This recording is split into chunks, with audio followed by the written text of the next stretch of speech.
A matcha shortage in Seattle is somehow Donald Trump's fault? Really, Seattle Times? Welcome to the Jason Rantz Show, presented by None Better Tax Resolution.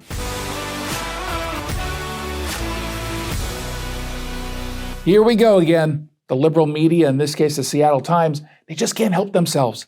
They see a story, any story, and their first thought is, well, how can we use this to attack Donald Trump? It's as predictable as it is dishonest.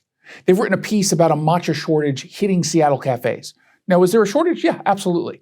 But a look at the facts, something the Times seems allergic to, shows the reasons are pretty clear. A massive surge in global demand, a trend fueled by social media, and production challenges in Japan. The number of tea plantations apparently has declined, and it takes time to cultivate the specific leaves that they need for higher quality matcha. It's a classic supply and demand issue. Yet, of course, the Seattle Times just can't leave it at that. That would actually be reporting. Instead, they have to inject their political narrative. They have to bring up tariffs. Yeah, tariffs on Japanese goods, which could include matcha, might affect the price. But the tariffs have absolutely nothing to do with the shortage. The shortage is about a lack of product, not the cost to import it. So why bring it up at all? It's a way to frame the story to pin blame on Donald Trump. They're hoping that you see shortage and tariffs in the same article, and then you make the connection on your own, a connection that simply isn't there. This is a classic case of media malpractice, of using a local story to push a national political agenda. They're not interested in informing you. They're interested in influencing you. And in the process, they're misleading their readers and arguing in bad faith. This is not merely a story about matcha. It's a story about a media outlet that has lost its way.